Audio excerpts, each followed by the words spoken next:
Christmas and happy holidays, loyal listeners of Radio WWII. Today, we bring you the story of a Christmas past, but a Christmas, nonetheless, of hardly a decade ago. We bring you the story of bravery, dedication, and the fight to save Christmas. The year, 1942. The day, Christmas Eve. Our locale, the European Theater. The war is raging, and our brave boys are giving it to the Germans. However, the might of the Luftwaffe is dominating the skies. Things are looking bad for freedom, democracy, the American way, and Christmas. Yes, Christmas. For Christmas comes to all citizens of the world, no matter their nationality or their culture. Or at least, that's how it was supposed to be. The most esteemed Mr. Christopher Kringle, that jolly old elf, was deeply shocked by the developments in that part of the world. Furious at the war crimes committed by the Third Reich, he promptly put the Nazi army on the naughty list. Deprived of their supply of premium strudel hand-baked by the elves, the German High Command was naturally incensed. When Santa's navigator called to confirm flight patterns for Christmas delivery for the German children's presents, he received an angry "Nein" in reply. High Command personally called Santa Claus and informed him that his sleigh would be shot down from the sky in a most efficient manner, ja, if he dared venture into German airspace. The venerable old man had flown many a dangerous mission before, but he was dismayed at the thought of crossing the Luftwaffe. He knew Christmas must not be stopped, could not be stopped, and would not be stopped. He needed a plan, but not just any plan. He needed a plan worthy of the suit. And not just any suit, a Santa suit. "I'll trim this thing with Hitler's mustache," he bellowed. "Get me Nixon." Nixon was a reindeer, the awkward brother of his more famous sibling, Vixen. Santa knew that Rudolph's nose, while good for fog, didn't guard against bullets and flak. It showed up especially well on German radar and would be a tremendous liability to the mission. He needed something else.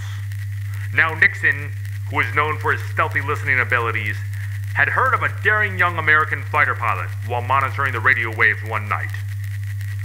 Santa knew that Nixon was the go-to source for intelligence and espionage, so he was naturally intrigued by this information. He asked him to locate this particular pilot and bring him to the North Pole.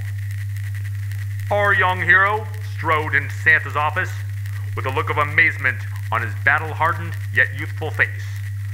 "Sir, I'm not quite sure what to say." "Then just listen, son. Sit down." Our young hero obeyed, for there was a certain indescribable authority that came with the suit. "Here's how it is, sport," Santa started. "I really ticked off the Krauts this time, and they won't let me fly over Germany. I need to get the presents to the kiddies, for they haven't done anything wrong, except for that Benedict boy. I'm not sure about him. I have reindeer, but I need a horse. Not just any horse. I need a Mustang, a P-51 Mustang. I need a fighter wing escort to fly me past those Nazis. Will you help us, son? Will you help us save Christmas?" Our young hero thought of the poor children all over Europe caught in the crossfire. He realized that the very idea of Christmas hung in the balance. He stood up, saluted, and said, "Of course, sir. When do we fly?" "Tonight. It's Christmas Eve, for Christ's sake." "We need a name for you, son," Santa said.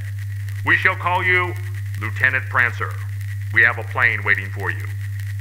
They strode out onto the tarmac into a howling blizzard. "Sir, are these conditions suitable for flight?" the lieutenant asked. "My weather report suggests otherwise." "Of course, son. This is what I call a flurry. I fly no matter what, and so do you," Santa said. With a wink of his eye, he leapt into his sleigh. "On, Dasher! On, Dancer! On!" when his words were drowned out as the P-51 sprang to life with a noble roar. A Coca-Cola-worthy grin spread across the old man's face. He gave the thumbs up, which was returned by our young hero. The team flew into the night, into enemy territory, and into history. It is yet to be known exactly how they made it past the Nazis, as much of the mission is still classified. We do know this. The lieutenant was as good as his word and flew every Christmas as long as the war lasted.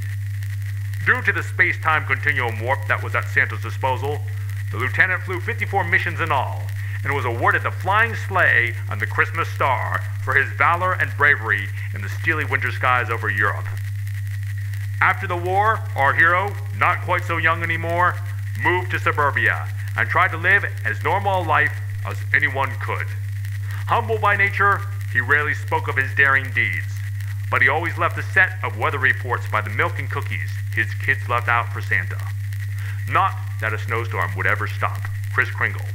No, Lieutenant Prancer, of all people, knew it would take more than that. And that, listeners, is the story of how Lieutenant Prancer saved Christmas.